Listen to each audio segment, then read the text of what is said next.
Welcome to your final session.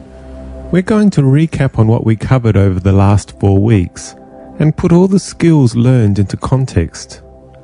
I will also talk about how you can use the app now that you have completed the sessions. So let's get started.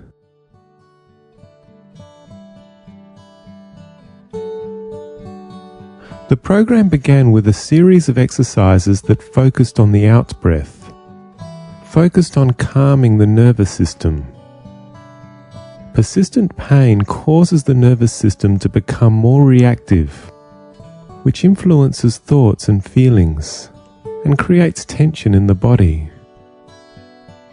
When managing the nervous system, breath awareness is key. We learned that breathing happens automatically and changes depending on the states the nervous system is in. But the breath can also be controlled by you at any time.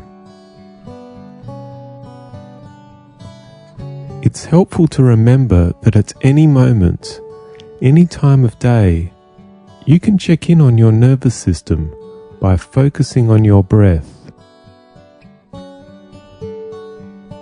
And you can always use the out-breath to help maintain a calm, less reactive state. Learning to be aware of the states the nervous system is in and learning how to soothe it using the out-breath were fundamental skills you learned first up.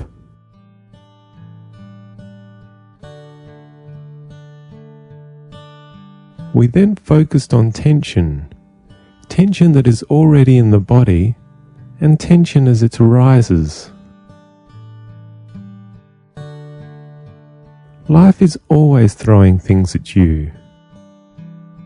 So checking in on the tension that might be happening in your forehead, face, and shoulders can go a long way in helping you manage the way you react to those challenges.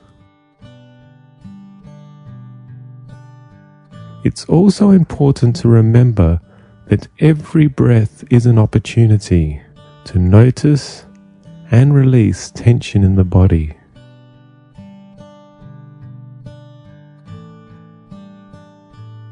We then looked at all the elements that made up a pain experience: tension, pain fear, pain-related thoughts and feelings, and looked at each of them separately.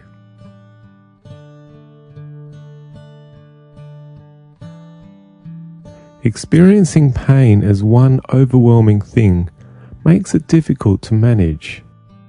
Seeing each separate part of the pain experience for what it is, and learning which parts are within your control, gives you the power to challenge the hold that the pain experience can have on you.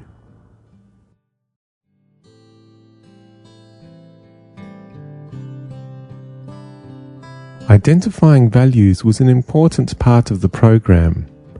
We talked about the loss of identity that can come from experiencing persistent pain. Getting in touch with those things that make you feel alive and refreshed was important in keeping you motivated and keeping you moving forward. Looking at values was also important in helping you examine some of the things that might be holding you back, holding back your progress.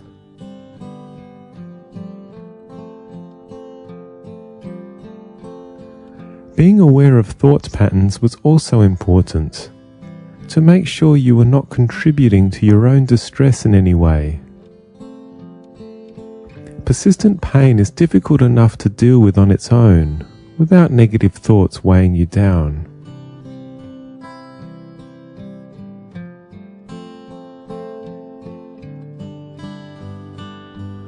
Thought awareness is an ongoing thing.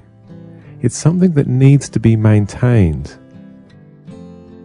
Doing this sort of work can make a big difference in your life. I hope you are inspired to keep moving forward, to keep working on your thoughts.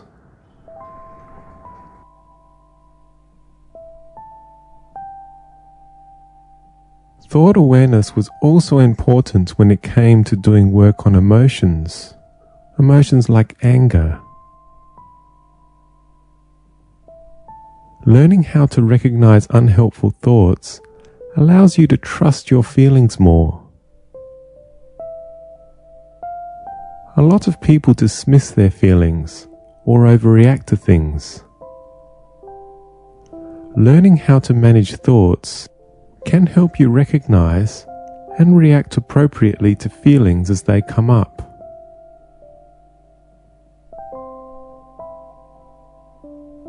It gives you confidence to trust yourself.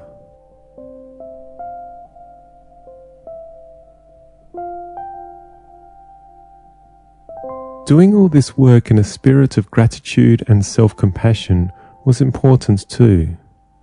Nobody is perfect, and few people really take the time out to challenge themselves in the way that you have done over the last 4 weeks.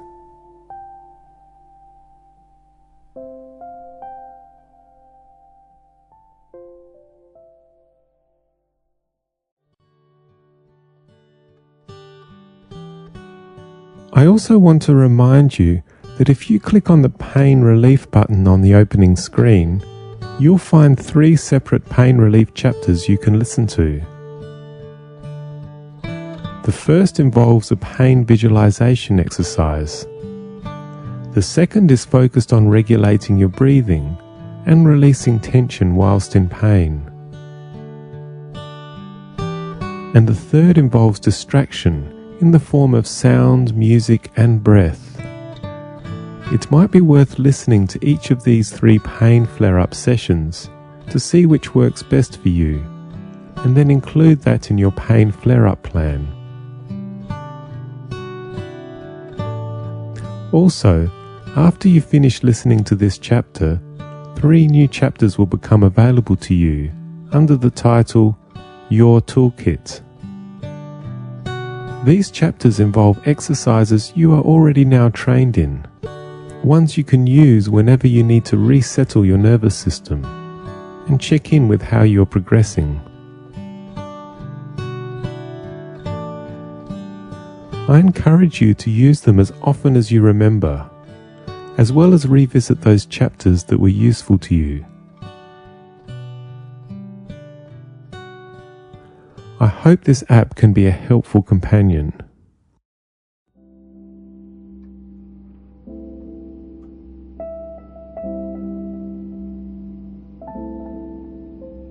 The course was designed to give you more confidence, power, autonomy, and control in managing your condition.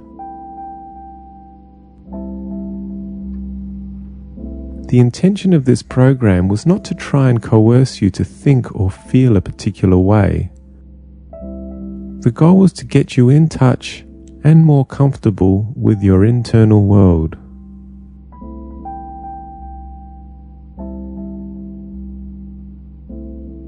I will now leave you with a quote from Petra Nemtsova, a Czech model who on December 26, 2004 was in Thailand with her fiancé when the Indian Ocean earthquake and tsunami struck.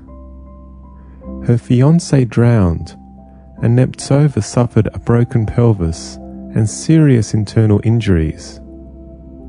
She managed to hold on to a palm tree for 8 hours until she was rescued. She's a philanthropist and founded and chairs the Happy Hearts Fund. Her quote, "Learn from the past, look to the future, but live in the present."